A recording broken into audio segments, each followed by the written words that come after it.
Millions of people across the globe have performed a similar procedure during lockdown.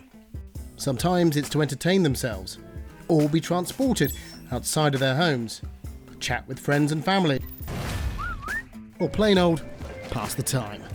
These are all things that Xbox head honcho Phil Spencer has been closely monitoring, especially during lockdown.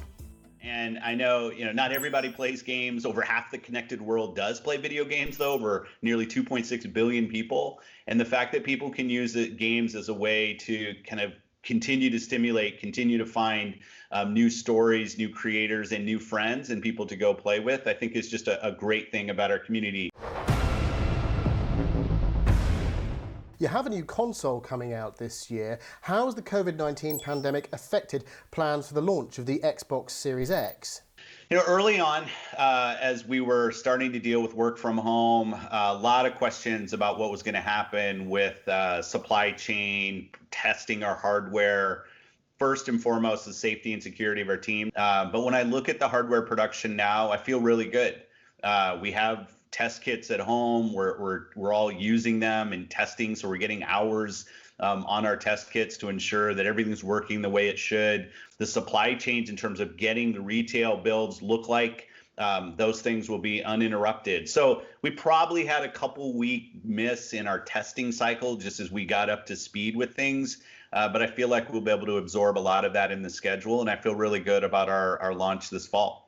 A console is never more expensive than when it launches, and with so much economic uncertainty on the horizon, is this a bad time to launch a new machine?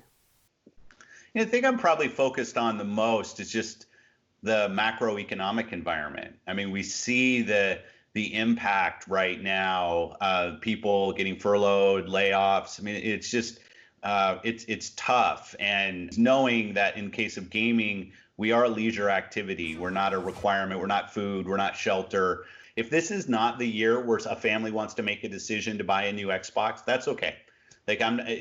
Our strategy does not revolve around how many Xboxes I sell this year. It isn't just hardware that's being developed by teams working from home. People creating games are working in this way too.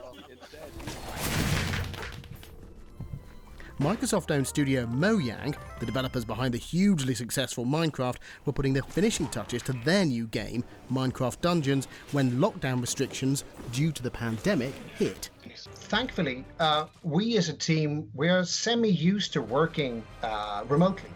We sit in Stockholm, and we have our sister studio in Redmond. So we already have this sort of cross-Atlantic communication going on. So we already have a lot of the infrastructure set up to be able to work remotely. So games are still being developed, and the plan is still for next-generation consoles to arrive at the end of this year.